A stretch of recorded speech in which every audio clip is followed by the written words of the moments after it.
Hello everybody, welcome back to another video. I'm hoping you guys are all having a fantastic day. So today's upload is going to be a video about the potential for a pretty significant pattern upcoming this week. Not this week, but following this week. There's going to be several weeks of very active weather.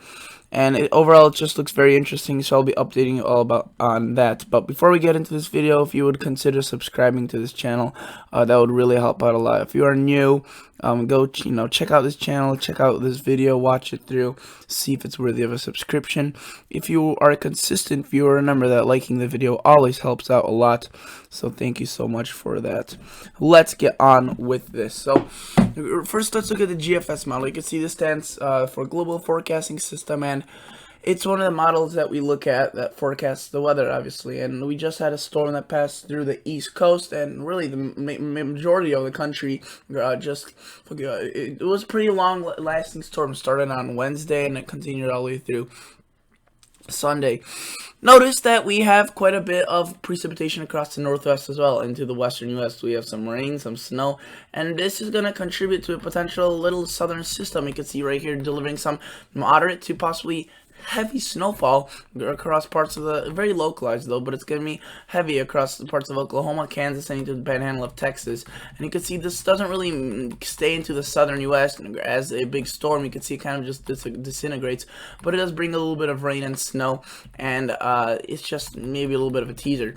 However, notice that we start seeing an influx of moisture around towards the late week, and this could really be a potential for a rather significant storm across the East Coast. Now, the models have been going back and forth with this, so I'm not going to make a separate video about the storm yet. I did one yesterday, but that was more of a, it's just the models are showing it. We have to watch out for the possibility. Now, I would say that the European has backed off. The GFS is still showing a storm just a little bit further off coast, so we'll see what it does. The possibility is definitely still there. Notice you can see it brings it up the coast. You can see some portions of Maine and Boston, Massachusetts, Connecticut, Rhode Island would get some heavy to moderate snow out of this. Then we get a ridging pattern across the February 3rd, 4th time frame, but that is because of this very, very strong Alberta Clipper, which is another big storm that comes across, and it's just coming on west, where you can see it affects portions of northern Minnesota and North Dakota. However, that doesn't really do much for the U.S. other than bring a shot of colder air. Notice that we see a system around next week developing. This would be across Tennessee, Ohio, West Virginia, and you can see it brings snow into the northeast. This would be possibly a big one. We'll have to see. You can see there's another band of snow right there, so you get the point. Overall, just extremely active, many storms. I'm not even going to count them. There's just so many possibilities, but all in all, the snow totals are going to be pretty heavy for the next 15 days, I think. Again, the snowfall totals I'm showing you here aren't really going to be where they are. This is still, a little bit off. Obviously, this location won't see that much this far out. It's tough to say. I mean, I think that parts of the Northeast will be elevated. I had an elevated chance to see some heavier snow, as well as portions of the Midwest country middle part of the country as well, and maybe even the southern U.S. as well as the West. The West really just gets slammed by very heavy snow. If you were to look at the total accumulated precipitation, there's quite a bit as well. Again, notice especially across the Northeast, into the East and just the South, very heavy rain potential, or just heavy precip, which some of it could fall as snow. Notice the Northwest also seeing quite a bit, and there could be a few storms that come across the Midwest, so we'll have to watch that as well. So you get the point. Very active pattern. And let's look at the Canadian. You can see it goes out to only 240 still, though shows an influx, especially across the east and south, southern U.S. So let's look at the MSLP and rain/frozen and see what it shows. The GEM, or the CMC, is a Canadian model. It's another one of the main models I use. It's a pretty darn good model, except sometimes it has its flaws. But notice that it puts out a fairly nice system across the southern U.S. Tuesday, January 8th, Monday. You can see that it puts out quite a bit of snow across Oklahoma and Kansas and Texas. So that's pretty interesting. Notice this moves across into Missouri, Illinois, Indiana, Kentucky, and then it kind of dies off. But this one has a little bit more aggressive, the Canadian, than what the GFS shows. So that we'll have to watch for that and see what it does. You can see it has that pretty big storm across the Northeast, the Canadian. You can see it shows a pretty large storm. and this would bring very heavy snowfall amounts. Whether or not that's going to happen, still tough to say. But again, notice after that we have that strong Alberta clipper to the north, brings in an influx of warm air around early next week, but then brings a shot of cooler air, which kind of dominates the pattern, which the Canadian really, only goes out to 240 hours, so only kind of before this cold air what's going to happen, as this upcoming week isn't going to be too awfully cold. It's going to be more on the mild side actually, and just generally calm, excluding portions of the west.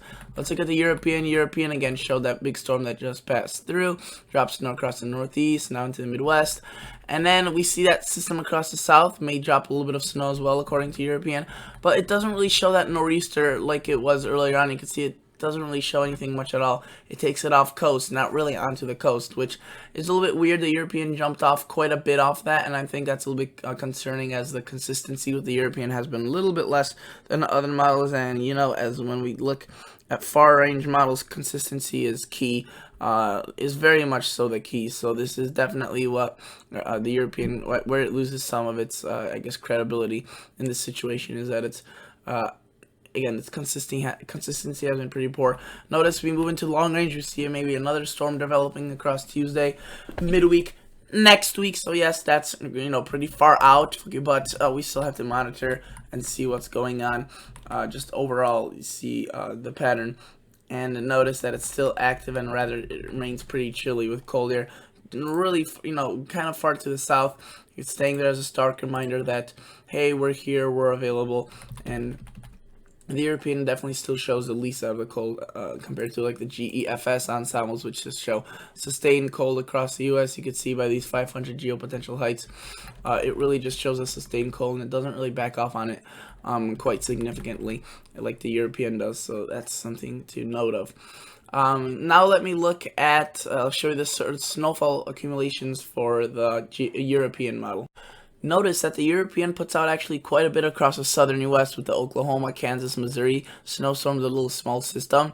You're going to notice that it puts out actually up to 10, 11 inches in some pockets. Will that be happening? I don't know. I feel like with systems like this, there's a lot of moisture. It's far to the south, close to the Gulf of Mexico. There may actually be a potential for a few inches of snow, or more than a few inches, more, just a half a foot to possibly even a foot. In isolated locations. I don't think it'll be widespread, but you can see across the panhandle area it puts a general 6 to 10 inches. Anywhere else it puts a 1 to 3 inch event. So pretty interesting. We'll have to monitor that, but otherwise you can see it doesn't put out too much snow, especially across the northeast compared to the other models. It puts out an okay amount, but nothing compared to what the GFS and Canadian do. But it still does put out a lot across the western United States, which has been pretty consistent with the models. Generally snow just about everywhere in the west.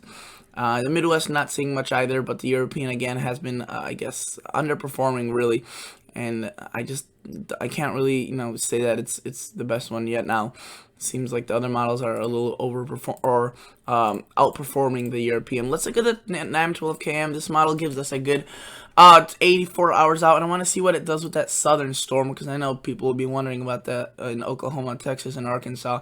So let's and Kansas and Missouri as well.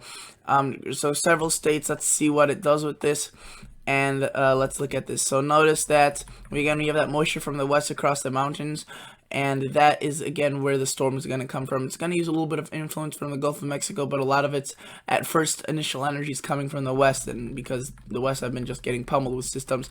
Notice puts out a nice area of snow across Kansas, Oklahoma, Texas, Nebraska, and this really does deliver a little bit of snow, quite a bit of snow actually. The NAM does outperform it in the further southern states, further out east, while the rest of the models really just center across these locations.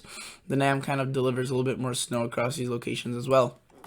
Let's look at the total snowfall accumulations from the NAM and see. You could see that again it has some amounts well into the 6+ inch range, which is what which is what has been relatively consistent with the other models. The GFS has been putting out the least, but the GFS is usually tough to say, what it does with these systems. It puts out, isolated amounts of, you can see 11 right there, but it's still the least in terms of its least widespread area. The Canadian puts out a more broad area, yeah, and it's pretty heavier.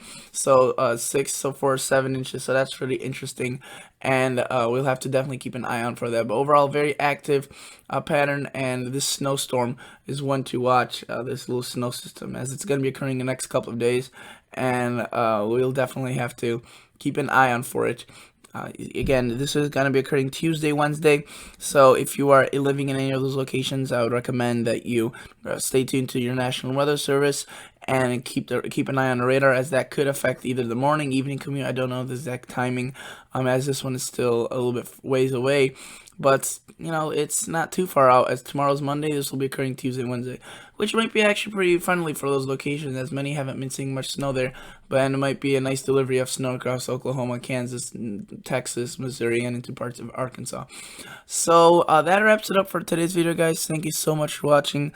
By the way, thank you for hitting 17,000 subscribers. It really means a lot, and that's just awesome. So if we could just continue, growing this subscriber base, that would be just amazing. So thank you so much for watching. Consider subscribing, and I'll catch you all guys in the next episode. See ya. Bye.